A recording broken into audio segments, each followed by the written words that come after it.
Bonjour à tous, au sommaire les tarifs de la Renault Clio 5, le salon de Séoul avec le Samsung XM3 et deux concepts Kia, et enfin les 45 ans de la Volkswagen Golf.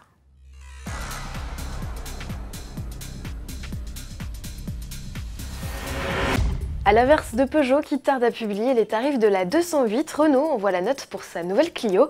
La 5e génération de la citadine présentée en avant-première en mars au salon de Genève s'affiche à partir de 17 800 € avec le TCE 100 chevaux et 19 300 € avec le diesel de 85 chevaux. Des prix plus élevés que par le passé puisque les blocs sont plus puissants et les équipements de sécurité plus nombreux. De série, la Clio profite dorénavant de projecteurs LED, de l'aide au maintien dans la voie, du système de reconnaissance des panneaux ou encore du freinage d'urgence avec détection des piétons et cyclistes. La clim est comprise d'office tout comme l'écran central de 7 pouces. Deux équipements dont la Clio de base qui sera proposée ultérieurement à partir de 14 100 € ne profite pas d'office. C'est finalement la finition intermédiaire Intense qui propose le meilleur compromis avec dans sa dotation initiale des compteurs numériques, le démarrage main libre et un radar de recul, mise à prix 20 100 € en essence et 22 900 € avec le diesel 115 chevaux. En revanche, pour profiter de la tablette grand format de 9,3 pouces, largement mise en avant par Renault, il faut mettre la main à la poche, plus 350 €. La chic finition initiale Paris est la seule à la recevoir dès sa sortie d'usine. Elle profite aussi de caméras à 360 degrés, des détecteurs d'angle mort, du chargeur à induction et de l'antenne requin. Ticket d'entrée à partir de 23 300 €. Lancement prévu prochainement.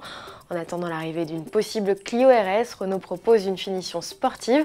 La RS Line, elle est associée aux 3 blocs les plus puissants au catalogue, 100 et 130 chevaux en essence, 115 chevaux en diesel.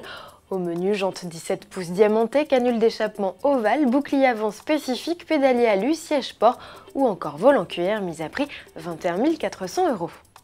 On s'envole pour la Corée du Sud où se tient le salon de Séoul. C'est le 4e plus gros salon automobile asiatique, derrière les rendez-vous japonais et chinois. Lors de cet événement, Renault, ou plutôt sa filière Samsung Motors, a présenté un nouveau SUV coupé. Dans la droite lignée de l'Arcana, réservé au marché russe, voici le XM3. Ce modèle ne se destine toujours pas au marché européen, même s'il utilise la plateforme de notre Kadjar.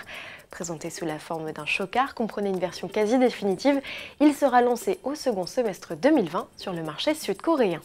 Sur le stand Kia, deux SUV sont à l'affiche, le SP Signature qui préfigure un modèle compact que le constructeur coréen destine à l'ensemble de ses marchés. Il sera présenté dans sa version définitive dans le courant de l'année. Pour mémoire, en septembre à Francfort, c'est une version crossover de la Ceed qui sera dévoilée. Le second modèle Kia présenté à Séoul est un imposant SUV baptisé Masterpiece. Contrairement à la signification de son nom, il n'a rien d'un chef-d'œuvre avec une calandre démesurée et du chrome à profusion. Il pourrait préfigurer le remplacement d'un modèle local, le Kia Mohave. On se quitte avec l'anniversaire d'un modèle qui a traversé les âges sans prendre une ride, c'est la Golf. La plus célèbre des compacts a soufflé le 29 mars dernier ses 45 bougies. Dessiné par Giorgetto Giugiaro, c'est le modèle Volkswagen le plus vendu de tous les temps. Il s'en est écoulé 35 millions d'unités depuis sa création, ce qui représente, selon le constructeur, une Golf neuve commandée toutes les 41 secondes. La 8e génération de la compacte doit être présentée d'ici la fin de l'année, mais ne sera pas la star de son salon national à Francfort en septembre. C'est la compacte 100% électrique ID Neo qui jouera les vedettes. À demain.